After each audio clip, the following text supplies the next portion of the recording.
Hello everyone, Shreyas ব্লগে তোমাদের আবারও স্বাগত জানাই।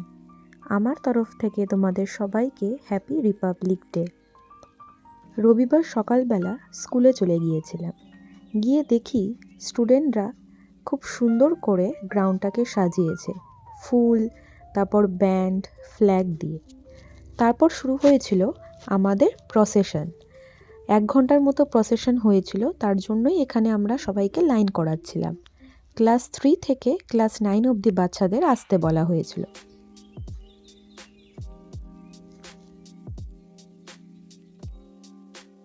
বাচ্চারা খুব সুন্দর করে লাইন মেনটেন করে প্রসেশনটা করেছিল।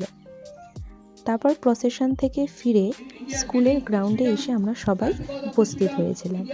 তখনই প্রিন্সিপাল স্যার, HM স্যার কিছু স্পিচ দিচ্ছিলেন।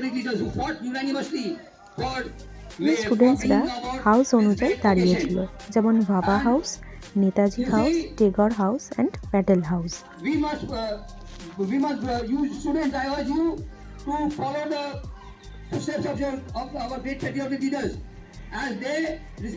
স্পিচ শেষ হয়ে যাওয়ার পর শুরু হয়েছিল ফ্ল্যাগ হোস্টিং।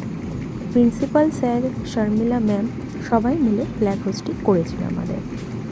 স্কুলের স্টুডেন্টসরা হাততালি দিয়ে, ব্যান্ড বাজিয়ে জয় হিন্দ আর বন্দে মাতরম বলে স্লোগান দিচ্ছিল।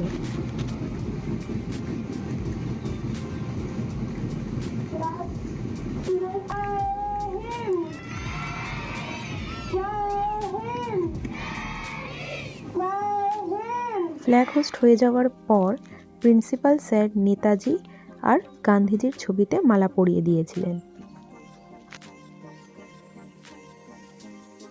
স্টুডেন্টদের রিলিজ করার সময় আমাদের স্কুল থেকে লাড্ডু আর ব্রেড দেওয়া হয়েছিল। তারপর স্কুল থেকে বেরিয়ে আমার আর ডিপির ডাব খেতে খুব ইচ্ছা করছিল, কিন্তু ডাবের দোকান না পেয়ে আমরা চলে গেছিলাম মেট্রো স্টেশনের উল্টো দিকেই চা কালচার ক্যাফেতে। ওখানে গিয়েই দুজনে মিল্ক টি, আর ও নিয়েছিল হচ্ছে বাটার মিল্ক টি। তো আমরা চিয়ার্স করে একটু খেয়ে তারপর বাড়ির দিকে রওনা দিয়েছিলাম। তো আজকে রিপাবলিক ডের ব্লগটি এই পর্যন্তই রাখলাম।